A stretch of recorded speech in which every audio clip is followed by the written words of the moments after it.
Hello, this is Katie. Welcome back to my channel, or welcome if it's your first time. This is day 5 of a video every day in October, Halloween themed. I feel like if I do any haul video or anything like that, it might just be an extra video. I haven't decided. But I am trying to pre-record as many as I can so that I can keep up and not have to actually film one every single day because I don't always have time. So for today, we are going to be making 4 cards, like a little set with this Ink Road Witch Please stamp here. And I'll be using the biggest die here. This is a Cat Scrappiness Scalloped Nested Tags die set. And I've already pre-cut the 4 pieces so that you don't have to wait for me to do that. I've also got my cards prepped. We're going to do top folding cards. I haven't folded and burnished yet, but I did cut them. That part can be kind of loud, sorry. I think I may trim them because there's going to be this little, like, 1/8 of an inch or something like that at the end. And I am doing black on black, so I think that'll look kind of cool. And we're going to be using embossing powder for the stamp itself. And so I am going to trim these off really quick and I will come back, but also because I need them to actually fit the size. Since I want to do black on black, but for some reason my black cardstock that I have is just thin. I think I got it at Michael's. I need to restock my cardstock from like Paper Tray Ink. I usually buy the thicker cardstock from them in colors, and I think I just ran out of their black. So the black I have is very thin. Otherwise I'd probably be using a black card base, but this way I can write in it without having to worry about it being black and having to use like a white pen or put a white, you know, piece of cardstock inside so I can write. So what I'm going to do is just mount the black onto the card base instead. There may be some white poking out the sides, but that's okay, since this is too thin to be a card base.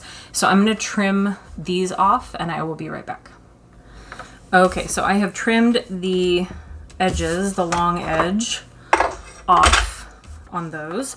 Now I'm going to stick the black cardstock down to the base so that we have those ready, and then we will do our embossing. So if you have a similar stamp or something, some sort of focal point Halloween stamp, feel free to play along and make some cards. I'm always going to line it up with the spine of the card so I can trim as necessary. There's going to be some white peeking through since I trimmed down 1 sheet of paper, and so it's not going to be perfect. Oops, hit my lamp there. And also every trimmer is going to be different. I mean, it's not going to be perfect, and no piece of paper is going to be perfect either. So that's why I have, you know, when I score it and I fold it, that's why I have those little pieces that I need to trim off, because it just ends up longer than it needs to be. So I think that will be the front side. Do not be shy with your adhesive. We want these to stick down really well, obviously. Make sure we've got the right end. See, this one's not going to line up very well. I may have to trim this one. So all I do when I want to trim something like this, I'll show you this one, is just lay it open flat, and this one will just be a little skinnier, which is fine. And as long as you go over it a couple times, I have the rotary trimmer with the round blade, if you can see that there, and it's been working for me for a very long time, and so that should be plenty good. I have replacement blades, but I went to go replace one of them once and it just wasn't cutting right. Like the new one wasn't cutting right. So I put my old one back in.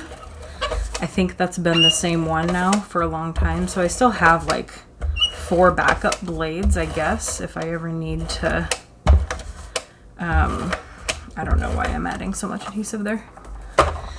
If I ever need to actually replace the blade, like if it gets dull, but the one I replaced it with it wasn't cutting straight. It was so strange.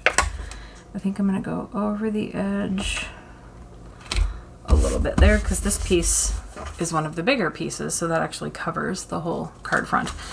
Okay, so now we have our 4 black card bases, technically. Okay, so then we have these, and I'm going to set those aside for now. When I use super sticky ink like Watermark VersaFine ink, I generally don't need something like a stamping platform, but now that I've discovered it kind of evens out the pressure so it stamps better and it doesn't squish out, you know, ink. I think I still want to, my pressure pal is what I'm talking about, so sorry. So this is for, you know, pressing on your window. This works for even pressure versus doing this and you're kind of squishing ink everywhere. So you get a better, crisper image this way, but the same goes for this. This stuff can be pretty squishy, even though it's just clear. I think I bought one that is just overly filled, so it's extra squishy. So I just want to make sure it's an even. I will link this down below. It's amazing. And I have 4 embossing powders we're going to be using for this image on these cards. So I have white. I've been using this Judykins brand forever. I got it at Paper Source. We're going to be using Lawn Fawn Glow in the Dark. I'm hoping to show you that in action at the end. And then rose gold and regular gold. Hero Arts. I bought a fresh gold because the gold that I had that was older it was getting tainted with like black and other flecks of other colors, and so I wanted a fresh, clean gold embossing powder.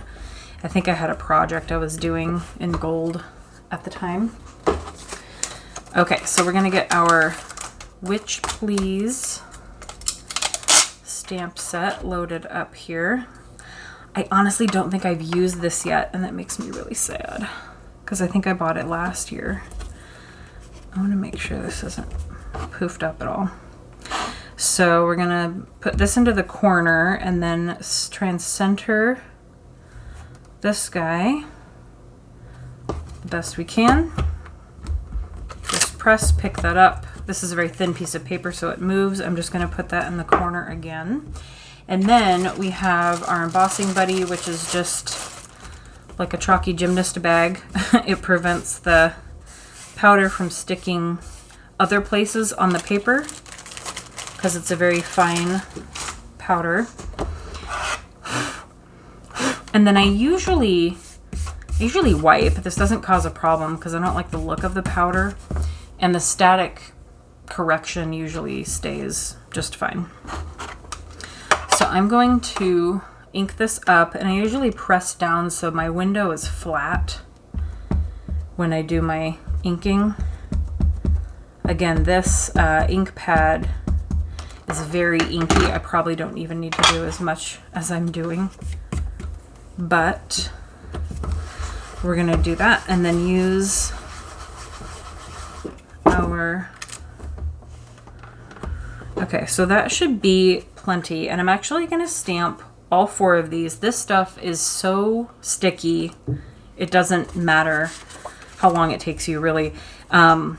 Forever ago when I was first stamping and I was getting into this embossing powder and melting it and using this clear ink, which I think is kind of what draws almost everybody into card making, is the melting of the embossing powder.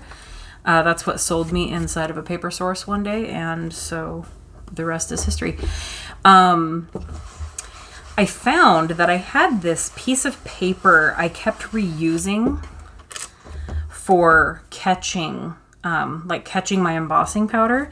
And I had at some point accidentally stamped like a tree or a Christmas tree or something like that on it at some point. And for months after, it would keep catching embossing powder on where I had stamped this stuff.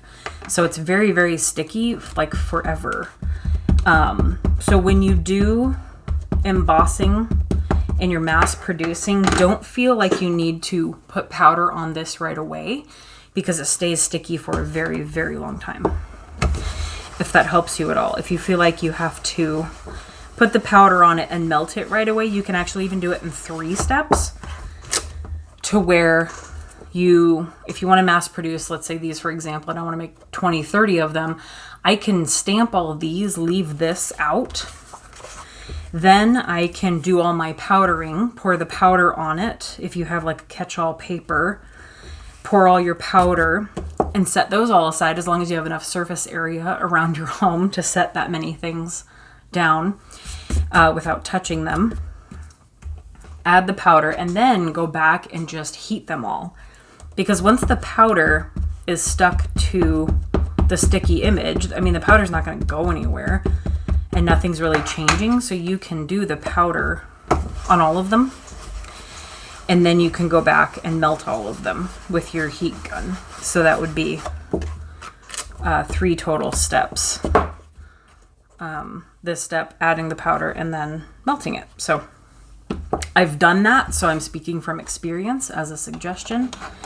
If you need to do any mass production with powder, and then before you work with your powder, make sure you close this and put it away, or else you're going to get powder in it and stuck to it forever as well. Okay, so I am going to actually, I'll pause really quick while I clean this and put the stamp away, and then we'll add our powder. Okay, so I put the stamp away, and now I have a printer piece of paper. We are going to do all 4 of these. So we will do rose gold first. I think this one is going to look fantastic. That was probably more powder than I needed. This one also gets very sparkly, so there's a lot of like extra glitter that I'm not really going to be able to rub off, but that's okay. So I'm going to set that one aside and then just pour that back in. Every time you use embossing powder, you use just so very little of it to coat an image. That 1 jar would probably last you forever. And then we're going to do white. I think this one will stand out a lot. Oops, a little more. Sometimes I can tap off too much of it. Set that one aside. I was going to do some like a green and an orange and a purple, like Halloween color embossing powders, except the only problem is I don't have those colors. And I was out this morning when I was thinking of it, but I didn't really feel like stopping anywhere. I wanted to get home, and I was also wearing pajamas and not real clothes, and I didn't feel like going into Michael's for that in my pajamas. So next up is glow in the dark. I've noticed this is pretty chunky. I think it's just the nature of the fact that it's glow in the dark. I'm hoping it works well enough. I'm just going to give it really good coverage. Well enough to show you the effects, the glow in the dark effects, is what I was trying to say. I think my original issue with it when I first used it, when it came out when I bought it, oh no, what happened there? I'm going to double check this white one I did. I think I flicked it with my paper. I'm just going to redo the bottom there.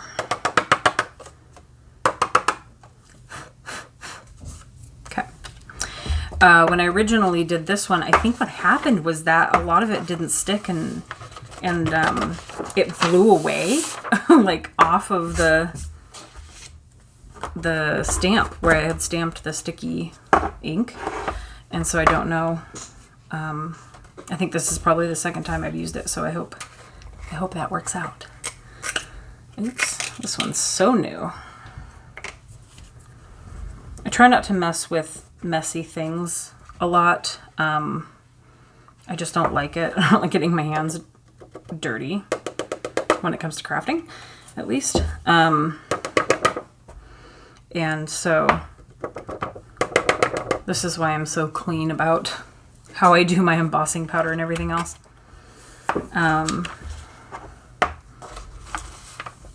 So it also makes me kind of not, I don't do a whole lot of embossing, heat embossing, unless I really want to get it out and do a lot of it. So that's all.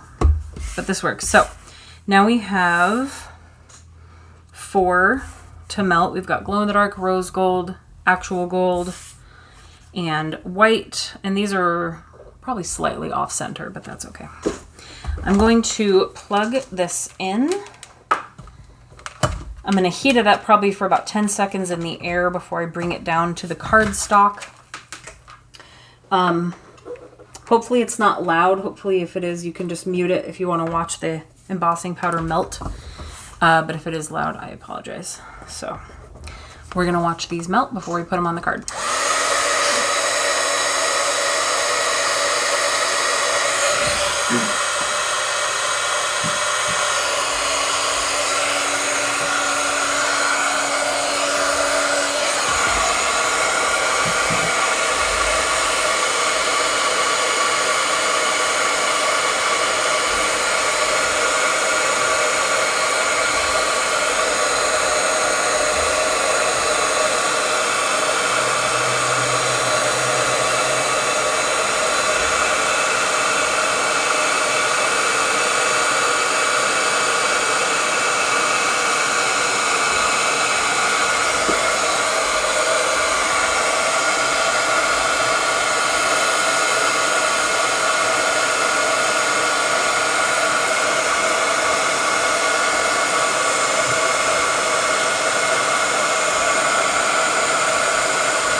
All right, that was pretty fun. Let me zoom out again.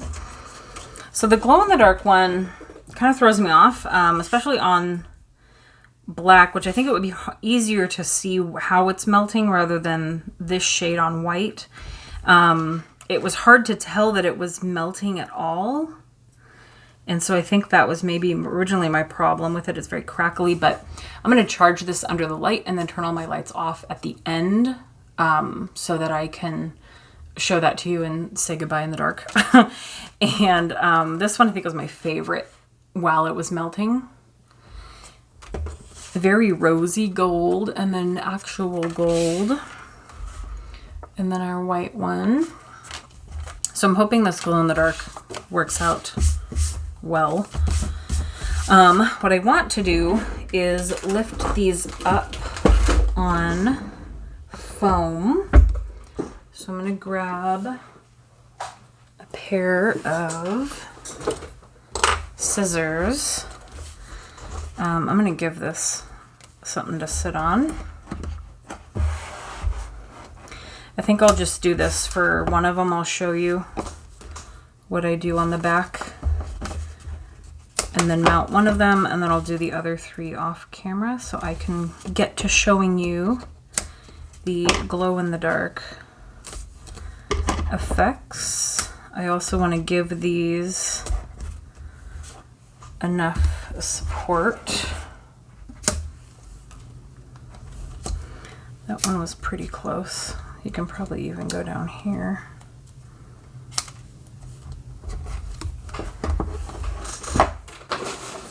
Okay, set that aside. Clean up all these strips later.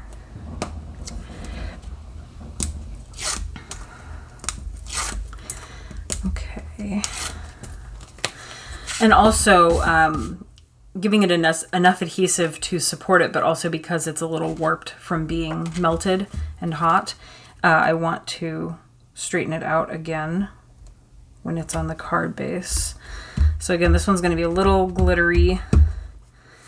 Gets all over your hands. You can always take something like either a tissue or like a dryer sheet or something just to get the excess glitter off, unless you want to leave it on there. That works too. But there is that one. Again, I can go and trim this side again. Maybe not too much, it would make it a little short, but there's that card. You can also stick something through here if you wanted to add like a little tassel of some sort to that. I'm going to mount up the other 3, and then I will show you all 4 and the glow-in-the-dark effect. Okay. So now I'm super sad because as I was wiping, I'm realizing the problem with the glow-in-the-dark is that it doesn't stick. I was wiping off some excess whatever embossing powder I saw, and it doesn't stay. It just becomes powder. I don't understand it. I think I even reached out to Lawn Fawn when it happened the first time. This was 2 years ago, whenever it came out. I don't remember. And they had some suggestion maybe. I can't even remember, but it didn't sound like it would even help. And so if you have maybe specifically the Lawn Fawn glow in the dark, let me know, because it shouldn't rub off. Like, it should stay. This part looks shiny. Maybe I didn't melt it long enough. I feel like I held it there for quite a while. So I'll show you what I can on that one, but some of it came off. Then there is this one, and that one. So we've got white gold and rose gold. And now I'm going to kind of I'll charge it under this light over here. It's a little stronger. And then I'll turn off my lights and show it to you. I'll have to go turn off my overhead light as well to make it a little darker. I'll charge this and then turn off the lights that I can, and hopefully it won't look too awful. Let's turn off this one. It's gonna get dark in here. Turn off that one. There's animals and children outside being very loud, so if you can hear that, that's what that is. So it would have looked cool had it not rubbed off, but oh well. Anyway, if you have any tips on that, let me know down below. What am I doing wrong? And yeah, thank you for watching, and I will see you guys for day 6. Bye.